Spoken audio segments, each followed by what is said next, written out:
A 2022 Ram 1500 sits on a lift in an independent repair shop, and the hard part is already done. The heads are back on. The new lifters are in. The torque specs are checked twice. Weeks of careful work by a mechanic who has rebuilt engines for 30 years.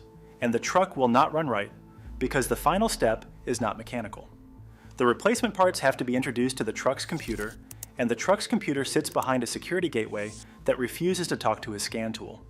To get through that gate, his shop needs a registered subscription just for the privilege of finishing a job he was fully capable of doing with his hands. The customer waited an extra week. The shop ate the cost. And that engine, sitting fully assembled on the lift, was untouchable without permission from the company that built it. That is not a rare story anymore.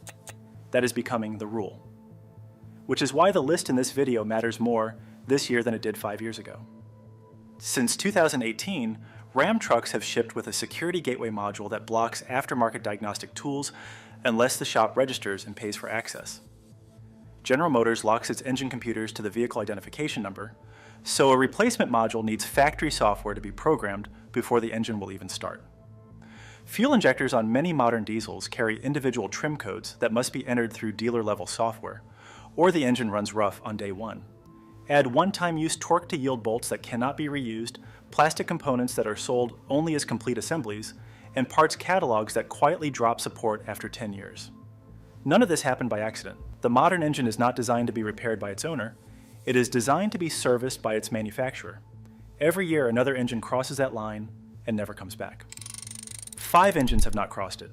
5 engines you can still pull, stripped to a bare block on an engine stand in your own garage, and put back together with a torque wrench, a manual, and a trip to a machine shop. No subscriptions, no pairing, no permission. Here they are. Counting down to the one that will outlast everything else in this video. Number 5, the Toyota 22R. From 1981 to 1995, this carbureted 2.4-liter 4-cylinder went into Toyota pickups and 4Runners, and it built a reputation that television crews later tried and failed to destroy. A chain-driven overhead cam, a cast iron block, a carburetor you can rebuild on the kitchen table with a $20 kit. There is no engine computer to speak of on the early ones.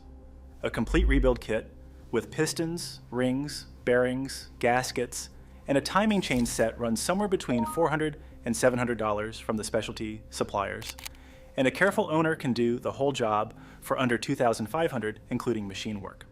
These engines routinely pass 300,000 miles, and documented examples have gone far beyond that. But pay attention to this next detail because it explains where this list is heading. Toyota has been discontinuing original parts for these trucks year by year, and the aftermarket is thinning behind them. The 22R is still fully rebuildable today.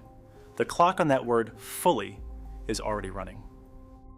Number 4, the Jeep 4.0 Inline 6.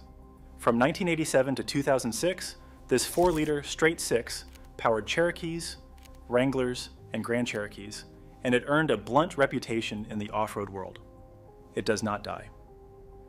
7 main bearings, a cast iron block and head, fuel injection simple enough that the whole system can be diagnosed with a test light and a cheap code reader through most of its life. A master rebuild kit costs roughly $500 to $800, machine work adds several hundred more, and every wear part is still stocked by multiple manufacturers. 300,000-mile examples are so common that the